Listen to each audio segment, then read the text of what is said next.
Oh, welcome to my Hebrew channel. Today I'm looking at a very interesting word, ehad. It means to be one or to be united. It's can be used as a numeral, but also used as concept of something that's been brought together, something that works together, something that's gathered together, and it's used in quite a variety of contexts. So. Uh, if we want to understand the meaning of a word or how it's used, we have to look at where it's used and how it's used. So that's what we're going to be doing today. We're going to take a good look at this word. There's a lot here, so I'm going to be dividing this into numerous videos. So this is the start. We're going to start with this one. It brings us to a very key thought that we find in the Shema Yisrael. The Lord is one. Okay, so.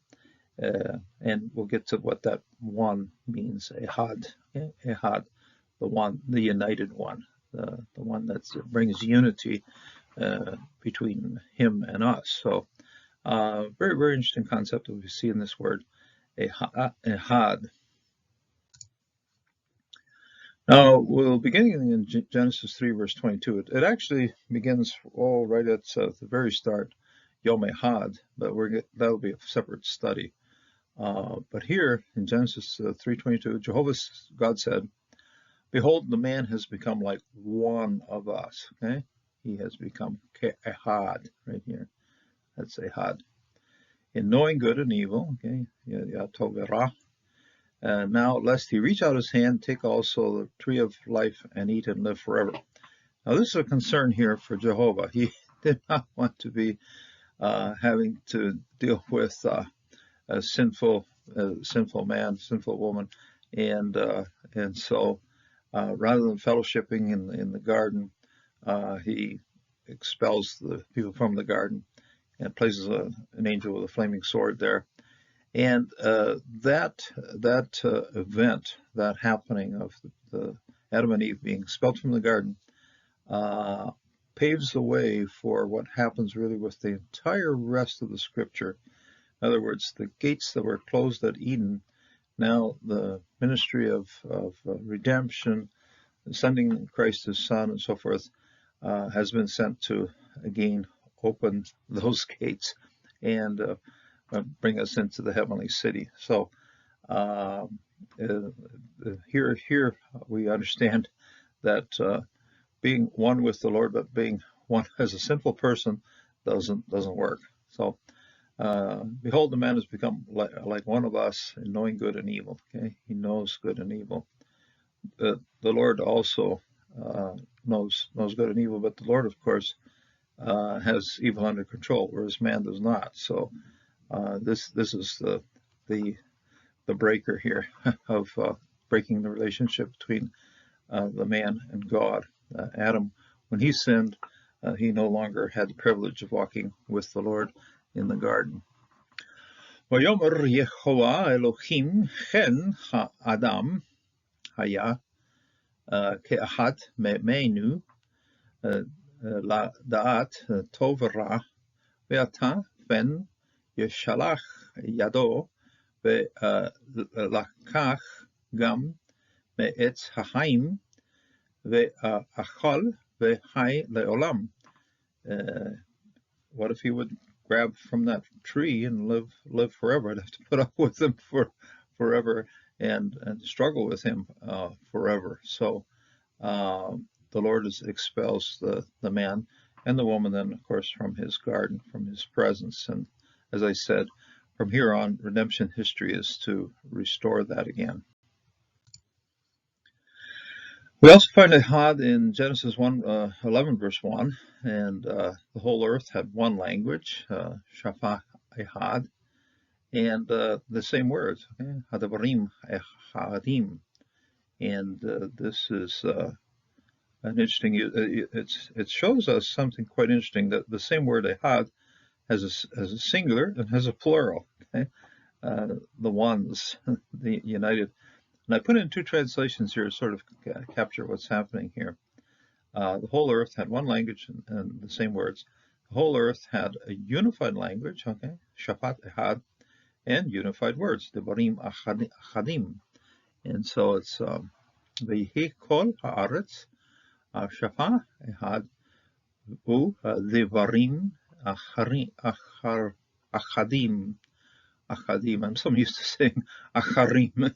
Looks a lot the same, but it's achadim, okay? Achadim. So hadevarim ha'achadim had just the unified words. They all spoke the same languages, and the words that they were using, they understood. So in other words, the words are the things that brought them together. The language brought these people together into one people. And we see this emphasized further into the passage, Genesis 11:6. Incidentally, we're talking about a sinful situation here. Unity among people isn't always a good thing. So Jehovah said, behold, they are one people, one language, and this is the beginning of what they will do. Now, it's not being held back at all, which they imagine to do. Vayomer Yehovah chen am ehad, okay, a single people, shafat ahad, and a single language, one language, a unified people and a unified language. Le kulam, and this is ze ha hilam. This is the beginning of what they can do. Ve'ata, and now, lo yevarash, and now it's not being held back. Mehem, from them. Kol asher sham yasmu le'asot. It's not being held back what they could imagine to do. In Psalm 34, verse 3, and this is actually one of the beautiful uses of yachad. This is an adjectival form of ahad. Okay, ahad is more like a noun. This one's an adjectival.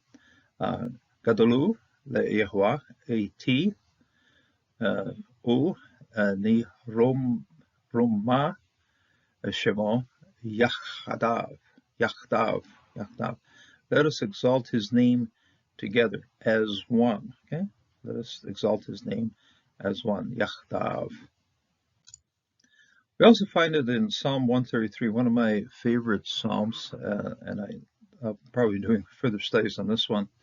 Song of Ascents, Shir HaMa'alot, David, for David. Look how good and how pleasant it is when brothers truly live in unity. Okay? Hine ma tov u'ma na'im shevet achim gam yachad. Gam yachad. Look how pleasant and how beautiful it is, how pleasant brothers truly, shevet, dwell, live.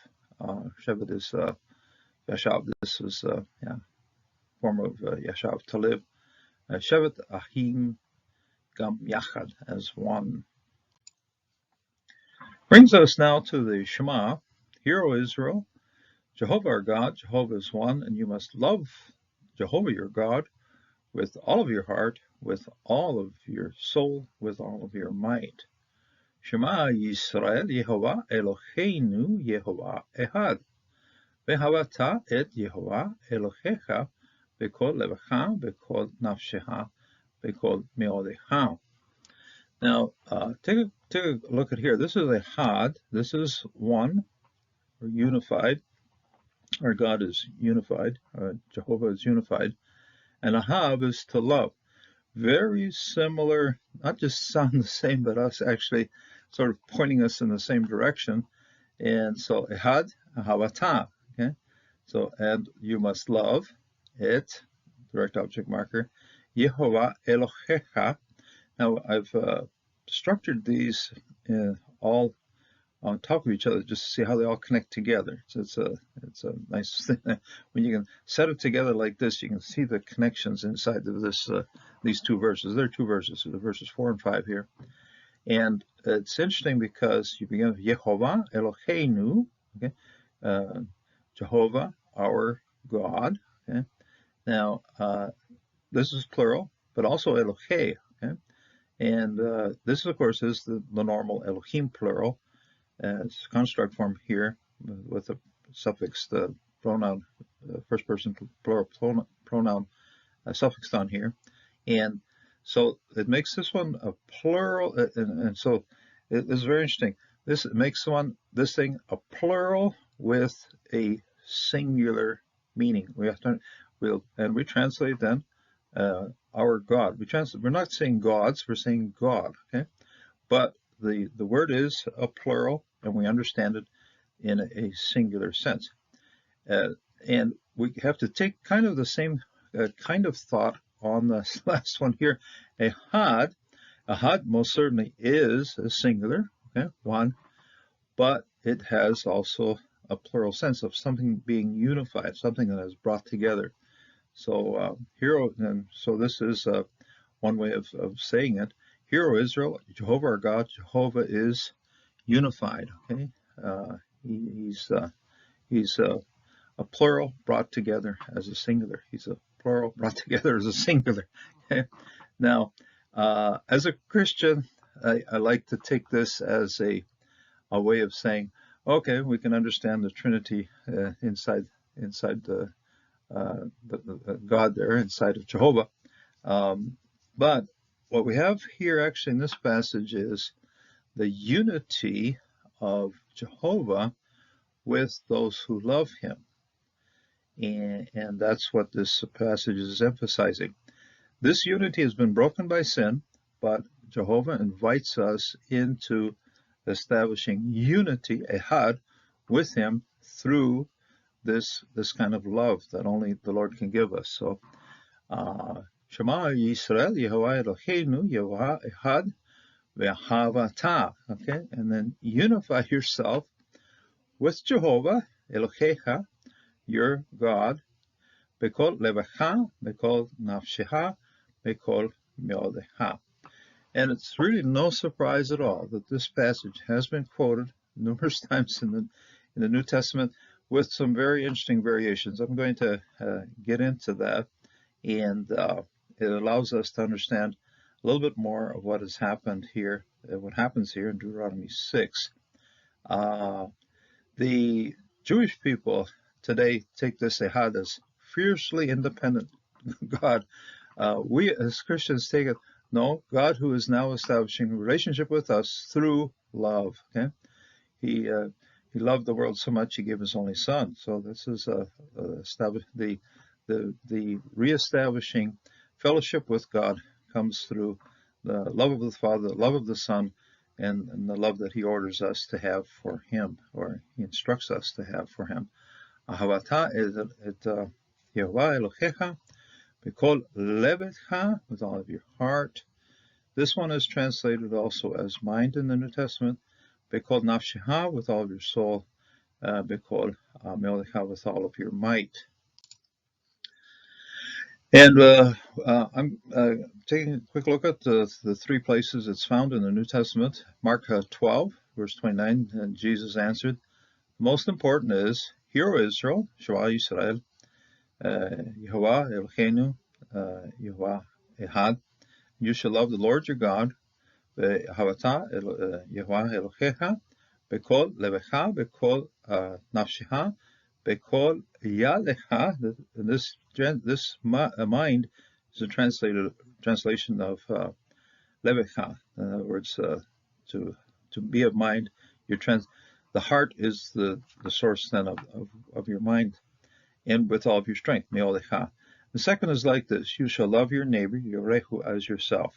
There's no other commandment greater than these. Now he's tied in a second passage derived from Leviticus here. This comes from Deuteronomy 6, and this one comes from Leviticus.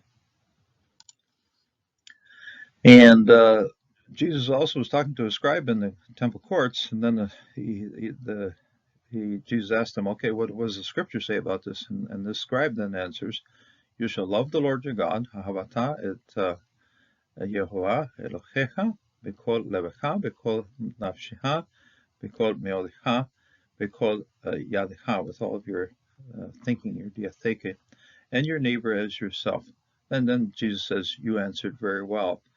Now, take a look here. In the previous one, mind came the third one in, and the strength was left to the end. Matthew, and he said to him, "You shall love the Lord your God with all your heart, soul, and with all your mind." This is the first and great commandment. Okay, Jesus is affirming that what you'll find in Deuteronomy 6 is right there front and center. True, true for Judaism today, but also true for Christianity. But we understand it in something that Jesus completes for us. So this commandment can be carried forward when we love Christ, and then we're also able then to love Jehovah. And the second's like it: you shall love your neighbor as yourself. On these two commandments depend all the law and the prophets. The word depend actually means it just hangs together, pulls together. This is what unifies all of this. All the law and the prophets are unified by this concept that we must love the Lord your God with all of your heart. Okay, levacha, we call nafsheha, and now meodecha is not in here anymore. Matthew slimmed it down so that his version of the Shema here did have three, although this third one is very much based on translation from the Septuagint.